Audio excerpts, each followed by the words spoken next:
ഇന്നൊരു അടിപൊളി നാരങ്ങച്ചാറിൻ്റെ റെസിപ്പി ആയിട്ടാണ് വന്നത്. ഒരു വർഷം വരെ വെച്ചാലും കേടാവാത്ത ടൈപ്പ് അച്ചാറാണ്. അപ്പോൾ ഞാൻ വെക്കണ രീതിയാണ്, ഞാൻ വെക്കണമെന്ന് പറഞ്ഞാൽ എനിക്ക് അമ്മ പറഞ്ഞു തന്ന രീതിയിലാണ് കേട്ടോ ഞാൻ വെക്കണത്.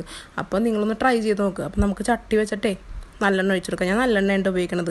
എന്നിട്ട് നല്ലെണ്ണ ചൂടായി കഴിയുമ്പോഴത്തേക്കും കടുക് പൊട്ടിച്ച് വേപ്പില, പിന്നെ എന്തിട്ടാണ് ചുമന്ന മുളകിൽ ഉണക്കമുളക് അതിട്ട് കൊടുക്കുക. പിന്നെ ഇഞ്ചിയും വെളുത്തുള്ളിയും പച്ചമുളക് ഇട്ട് കൊടുക്കുക. അത് നല്ലോണം ചൂടായി കഴിയുമ്പോഴത്തേക്കും ഞാനിത് നാരങ്ങ ഒരു 10 നാരങ്ങ എടുത്തിട്ടുണ്ട്, 10-12 നാരങ്ങ എടുത്തിട്ടുണ്ട്. അതിങ്ങനെ 4-8 കഷ്ണമായിട്ട് മുറിച്ചിട്ട് അതിനകത്തോട്ട് ഇട്ടെടുക്കാം. ഇതുപോലെ ഇട്ട് കഴിയുമ്പോഴത്തേക്കും ഇതിൽ നിന്ന് തന്നെ വെള്ളം ഇറങ്ങും. കണ്ട, ഇതുപോലെ തന്നെ വെള്ളം ഇറങ്ങും. അതവിടെ ഇരിക്കട്ടെ. അതവിടെ ഇരുന്നിരുന്നിരുന്ന് വെള്ളം വറ്റും. വെള്ളം വറ്റി കഴിഞ്ഞ് കഴിയുമ്പോഴത്തേക്കും നമ്മളതിനകത്തോട്ട് പൊടികൾ ചേർക്കാം. നല്ലപോലെ വെള്ളം വറ്റി അതിങ്ങനെ ഡ്രൈ ആകും. കണ്ട, ഇതുപോലെ നല്ല ഡ്രൈ ആയിട്ട് വരും.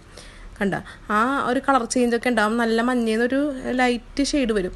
ഇങ്ങനെ വരുമ്പോഴത്തേക്കും നമ്മൾ മഞ്ഞൾപ്പൊടി ഇട്ടു, 1/4 ടീസ്പൂൺ മഞ്ഞൾപ്പൊടി, പിന്നെ 2 ടീസ്പൂൺ മുളക് പൊടി ഇട്ട് കൊടുക്കുന്നുണ്ട്.